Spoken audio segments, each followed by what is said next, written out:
Yan, sit properly. Bless. Dito, no? Bless. Anyway, kayong nanay, no?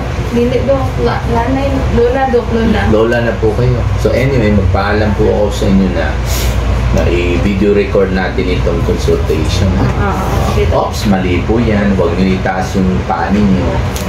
Kasi yun po ang tawag natin na good manners and right conduct. Yes. Pag nasa labas kayo ng bahay,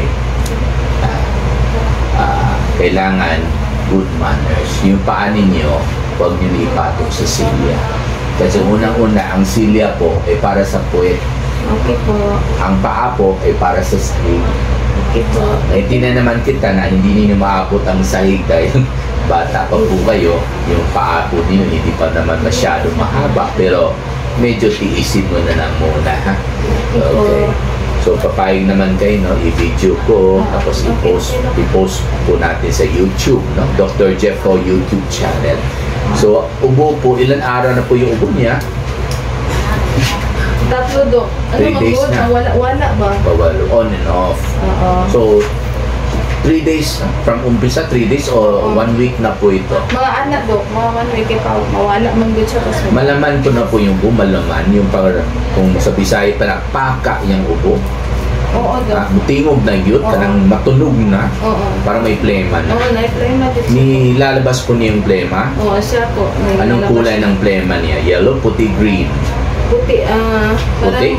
What color gani kuya? What color your plema? Yellow. Yellow ba? Umi-English pala ito. Yellow. Englishero kasi yan. Talaga good. So, palagi ito nanonood ng yung YouTube, yung meron mga English subtitle. Yun. Yun ang kaya maganda.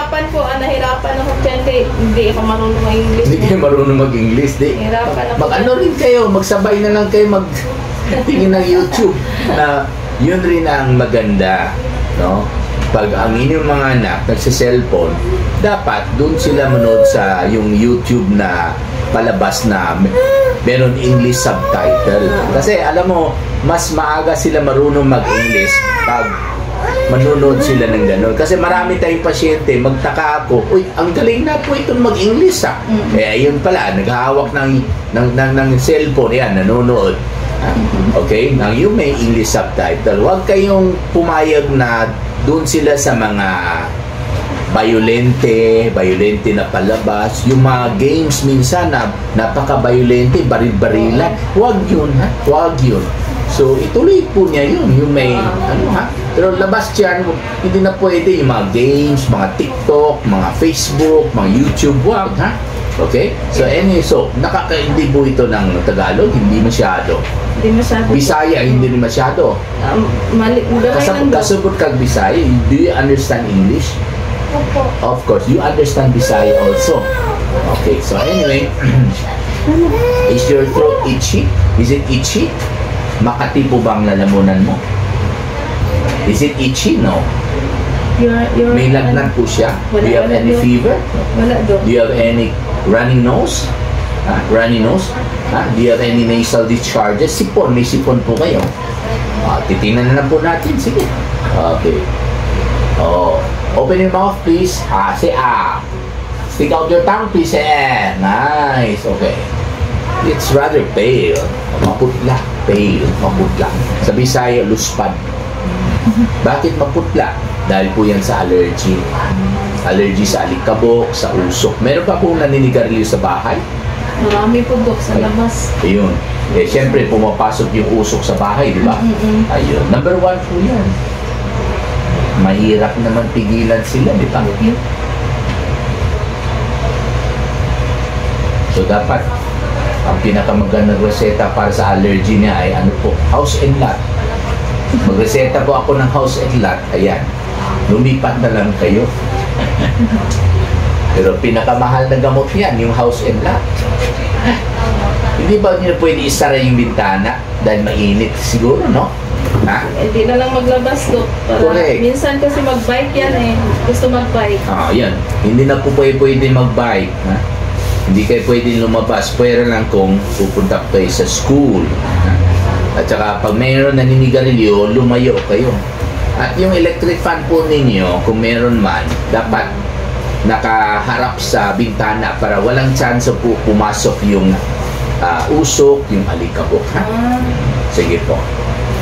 Narinig ko na po yung baga niya. Meron po siyang plema. Meron po siyang pulmonya or infection ng baga. Dahil po sa mikrobyo na nasa hangin, nakapasok po sa kanyang baga. Pero sa totoo lang po, kung malakas sana ang kanyang resistensya o immune system, kahit pinasukan siya ng 1 milyon na mikrobyo, hindi siya matatamaan. Okay, mamamatay lang yung mikrobyo sa loob ng baga niya pag malakas ang immune system. Pero dahil po mahina ang immune system niya, dahil nga napapagod sa kababay, napapagod sa late matulog, bumagsak ang immune system niya, kaya kahit 1 mikrobyo po ang makapasok sa kanyang baga, matatamaan siya ng pulmonya. So wag natin sisihin yung mikrobyo lamang, dahil pag ganun po, sinisi natin ang Panginoon. Kasi ang Panginoon po ay gumawa ng mikrobyo. Hindi para patayin niya ang mga tao or para magkasakit ang mga tao, kundi para i-check ng mikrobyo yung mga tao tuwing nag-aabuso na sila sa kanilang katawan. Like, late matulog, cellphone palagi. Kaya po, magkakasakit talaga kayo pag abusado po kayo. Kaya, so, kaninong kasalanan yan? Yung mikrobyo ng Panginoon, yung pag-abuso ng katawan dahil po sa pasyente. So, kayo ang may kasalanan. So, dapat matulog kayo maaga para kahit may mikrobyo tayo sa paligid, hindi tayo makapulmonya. So, you have to sleep early. Meaning, you have to sleep before 7 o'clock in the evening. So, after eating your dinner at 6 o'clock in the evening, you brush your teeth. Then after brushing your teeth, you go to bed, lie down, and sleep. No more cell phone after 7 o'clock in the evening. Understand? Very good. So this one is for your germs. You have to take this 3 times a day. 3 beses po sa isang araw. Cephalexin pa rin po tayo. Hindi naman po siya nag-allergy sa cephalexin, no? Wala siyang history na allergy. Ito yung para sa ubo ninyo. At ito po para sa sipon po ninyo dahil sa allergy. 6 ml 3 times a day. Lahat po, 3 times a day. Lahat po, 7 days. Sabay po ang pag-inom. So, ito po yung para sa mikrobyo. 3 times. Sa ubo, 3 times. At saka sa allergy at sipon, 3 times a day. Sit properly, Ivo. Yes, properly. Kasi that's part of good morals and right conduct. Okay?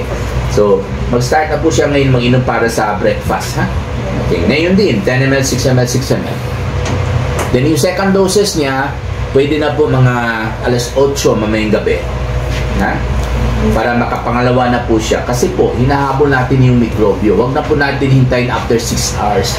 At yung pangatlong doses naman, 12 midnight. Kumbaga, 4 hours after second dose, inumin po niya third doses. Para makarating na po yung gamot niya sa kanyang dugo. Para umpisa na ng antibiotic niya na patayin ang mikrobyo na dumadami po ngayon sa kanyang baga. Kasi po, may pulmonya po siya. Then starting tomorrow, before breakfast 6 a.m., ito, before lunch 11 a.m., before dinner 5 p.m. Ha? Okay?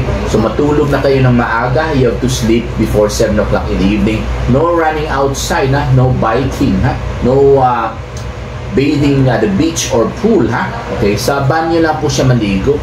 Ha? Kahit 3 times a day po siya maligo. Umaga, tubig. Tanghali, tubig.